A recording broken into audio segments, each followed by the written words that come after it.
comedy cares not to sing. We came along, and held a summit, when we halted to behold another fisher on a level above the vain laments, and I beheld it marvellously dark, as in the arsenal of the Venetians boils in the winter the tenacious pitch to smear their unsound vessels o'er again. For sail they cannot, and instead thereof one makes his vessel new, and one recalls the ribs of that which many a voyage has made. One hammers at the prow, one at the stern. This one makes oars, and that one cordage twists. Another mends the mainsail and the mizzen. This, not by fire, but by the art divine, was boiling down below there a dense pitch which upon every side the bank belied. I saw it, but I did not see within it aught but the bubbles that the boiling raised, and all swell up and res subside compressed.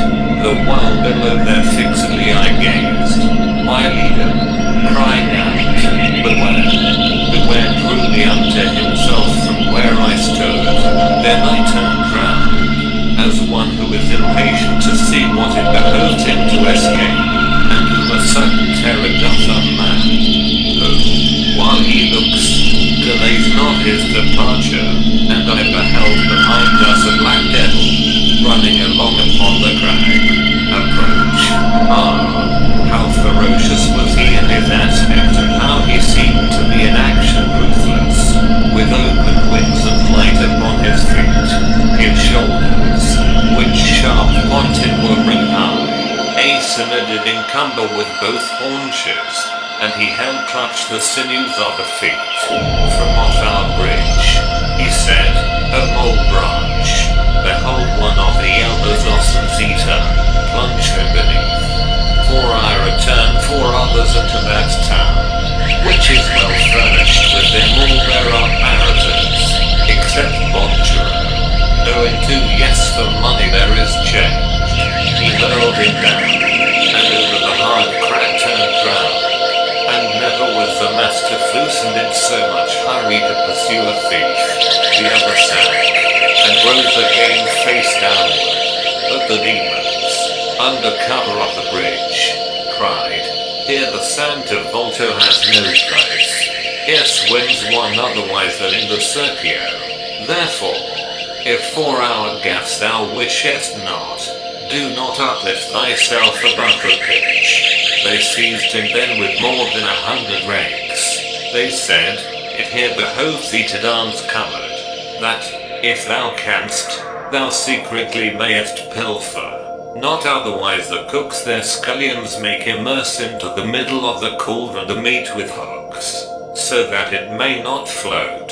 Said the good master to me, that it be not apparent thou art here. Crouch thyself down behind a jag, that thou mayest have some scream, and for no outrage that is done to me be thou afraid, because these things I know. For once before was I in such a scuffle.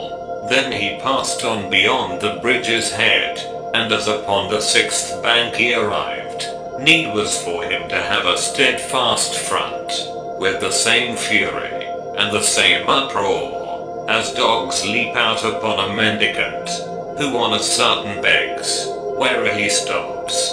They issued from beneath the little bridge, and turned against him all their grappling irons, but he cried out, be none of you malignant, before those hooks of yours lay hold of me, let one of you step forward, who may hear me, and then take counsel as to grappling me. They all cried out, let Malacoda go, whereat one started, and the rest stood still, and he came to him, saying, what avails it thinkest thou, Malacoda, to behold me advanced into this place?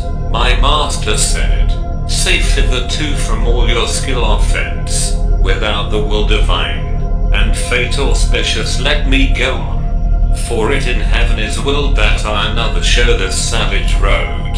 Then was his arrogance so humbled in him, that he let fall his grapnel at his feet, and to the others said, now strike him not, and unto me my guide, O thou, who sittest among the splinters of the bridge crouched down, securely now return to me again, wherefore I started and came swiftly to him, and all the devils forward thrust themselves, so that I feared they would not keep their compact, and thus beheld I once afraid the soldiers who issued under safeguard from Caprona, seeing themselves among so many foes.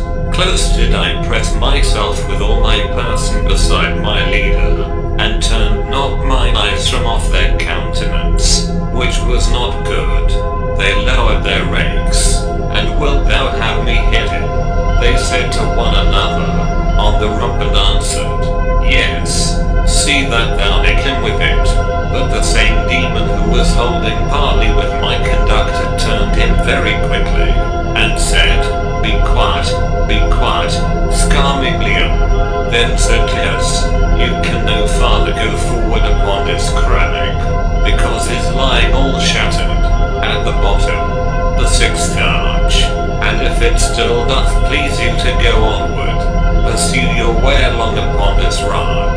Near is another crag that yields a path.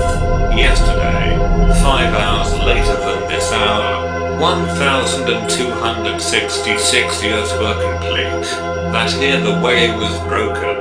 I send in that direction some of mine to see if any one doth err himself.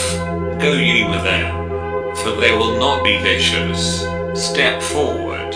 Alicino and Calcabrina, began he to cry out, and thou, Cagnazo, and Barbarixa, do thou guide the 10. Come forward, Libicoco and Ragignazo, and tusked Siriato and Graphia came, and Farfarello and Madrubicant, search ye all round about the boiling pitch. Let these be safe as far as the next crag, that all unbroken passes over the dents. Only what is it, master, that I see? Pray let us go. I said, without an escort, if thou knowest how, since for myself I ask none. If thou art as observant as thy wont is, dost thou not see that they do gnash their teeth, and with their brows are threatening woe to us and he to me? I will not have thee fear, let them gnash on, according to their fancy, because they do it for those boiling wretches. Along the left-hand dike they wheeled about, but first had each one thrust his tongue between his teeth towards their leader for a signal, and he had made a trumpet of his rump,